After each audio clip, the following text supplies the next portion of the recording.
Bonjour chers internautes et fidèles abonnés de Saint-Louis Online, bienvenue dans ce flash d'information qui vous est présenté par Mohamed Konté. Nous commençons avec une nouvelle plainte pour Ousmane Sonko et de 3 après Adji Sarr pour viol et menace de mort, Mame Mbaye Niang pour diffamation, injure publique et faux et usage de faux. Un policier nommé Frédéric Napel traîne Ousmane Sonko en justice. Cet agent des renseignements a saisi le parquet de Dakar d'une plainte contre le président de PASTEF pour mise en danger de la vie d'autrui, atteinte à son intégrité, appel au meurtre, fausses accusations et diffamation. Faisant sa déclaration de presse le jeudi 19 janvier 2023, Ousmane Sonko s'est attaqué directement à moi, a rappelé le plaignant dans sa lettre plainte ce mardi. Frédéric Napel poursuit: Sonko a soutenu que je suis un criminel capable de tuer pour rien, avant de me coller l'étiquette de comploteur contre sa personne, car étant celui qui a contraint et obligé le doyen des juges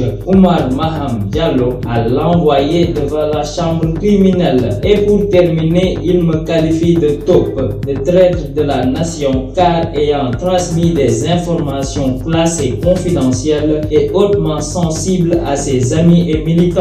Le policier ajoute qu'après cette charge du maire de Ziguinchor, ses soutiens l'ont attaqué à travers les réseaux et appelé au téléphone en menaçant de le tuer. Napel a déclaré avoir relevé les numéros des auteurs des menaces et porté plainte contre eux au niveau de la brigade spéciale de lutte contre la cybercriminalité. Nous poursuivons avec l'imam jet-setter Cheikh Ahmed Cissé qui est libre. Il était interpellé depuis le mois dernier par les limiers de la division spéciale de la cybercriminalité. Son arrestation fait suite à une plainte de Jamra après qu'il a demandé qu'on distribue des capotes dans les mosquées. Connu pour ses gros mots, Cheikh Ahmed Cissé, l'imam jet-setter, avait dans une sortie virulente devenue virale déclaré que ce serait une bonne chose que les imams distribuent des capotes dans les mosquées. Des propos qui n'avaient pas manqué de soulever l'ire de l'ONG Jamra. Les familles religieuses devraient prendre des préservatifs